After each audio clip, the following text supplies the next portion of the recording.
港股市，咁啊月線圖啊絕對樂觀，周線圖咧絕對樂觀。市場咧就買牛嘅，唔係買熊。咁啊日線圖咧就升穿前2日嘅高位，咁啊就屬於底分型 ，OK， 但係佢又跌翻穿落去，咁咧仍然都係底分型嗰度，咁啊只不過係變種嘅底分型啫。嗱咁咧變種嘅底分型咧就對於大陸嘅即係個創造者所講嘅嘢咧，我接受唔到嘅。即係我本身係接受唔到佢所講嘅嘢嘅，所以咧我求緊其得啦，即係用翻我自己認為係嘅嘢就得。即係呢個係認知嘅問題，即係一啲圖派覺得唔啱咪改佢咯。咁啊，呢個係底分型嘅變種嚟嘅。嗱，只要唔跌穿個低位嘅話咧，佢都係即係見底嘅現象。嗱，佢點解會咁樣咧？咁啊，市場咧係即係同一個道理，喺低位撈咗貨，高位放貨。啊，高位放貨。咁啊，呢個係基金嘅操作嚟。基金咧就已經係第7個，即係第3季咧已經開始咗。咁咧佢都會不斷咁增持股票嘅，即係你記住基金咧係有限制嘅，除咗喺特別嘅情況咁啊先至大量減持嘅啫。如果佢跌到底之後有少少橫行咧，佢都會增持翻啲股票嘅。增持啲咩股票其實咧大家就好清晰嘅，只要嗰隻股票升咧，你就知道係嗰隻㗎啦。啊，明唔明白？因為你見底回彈，梗係有啲板塊輪動㗎啦，佢已經開始喐㗎啦，應該。所以個輪動嘅時候，邊個板塊喐，咪買嗰個板塊咪得咯，係咪？你唔需要諗其他嘢。不過呢個玩法咧係基金嘅玩法，就唔係普通人嘅玩法。好，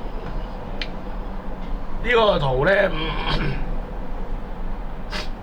就冇乜特別嘅。只不過係底分型嘅延長版嚟嘅啫。咁啊，有幾個方向走啦，一係橫行，一係向上升，一係向下跌，即係有3個下坡。要橫行咧就好正常啦。如果上升咧，就一定要衝穿上日嘅上影線嘅高位。如果跌落去咧，就一定要有壞消息。咁啊，好清晰啦。即係上個禮拜我都係講話佢係底分型上升啫，我都唔會話佢係下跌。點解我唔會覺得佢下跌？佢有機會下跌，但係要跌穿咗個位咧，我先話佢下跌，明唔明白？個位跌唔穿咧，佢永遠都唔會下跌。OK， 咁呢個係好正常嘅圖派操作嚟，即係簡單嚟講，你跌唔穿50天線咧，就唔好講話佢係熊市，係嘛？升穿20天線咧，先至係牛市咁樣，有冇係咁解？咁啊，所以咧冇乜方向嘅啫，睇下聽日咧能唔能夠升穿今日嘅高位就得啦。OK， 咁啊講做生意係嘛？我有病咗啊！我病咗，唔想講嘢，好慘，都唔知點解病。咁咧大家樂嘅問題，咁啊最主要係個競爭對手嘅問題。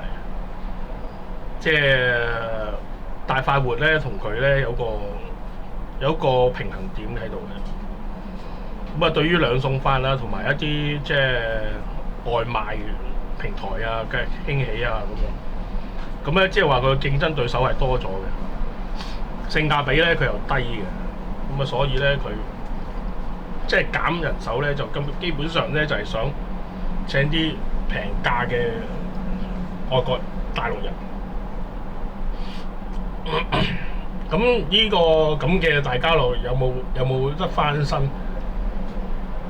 冇啊，其實冇啊。你諗清楚啊，即係佢有一個系統性問題嚟嘅。前人所做嘅嘢咧，從來都唔會改變嘅。即係做一間公司裏面嘅高層，絕對不會改變前人所做嘅嘢嘅。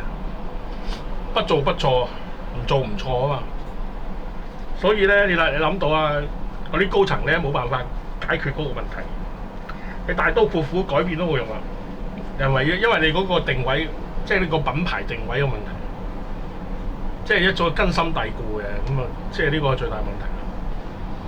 即係競爭對手啊多咗，佢嘅性價比低，咁啊佢個品牌係仍然存在嘅，佢有 good view 喺度嘅。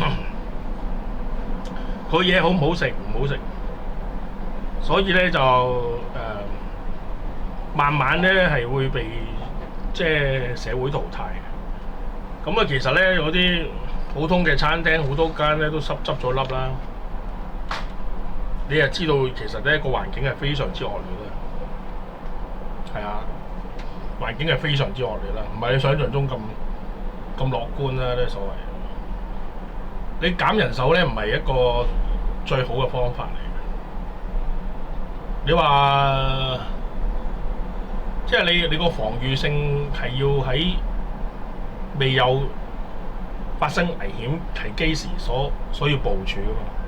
唔係你發生危機之後，你先至開始部署咯。因為你個品牌咧係要早啲去建立，唔能夠去到現在有問題嘅時候先建立。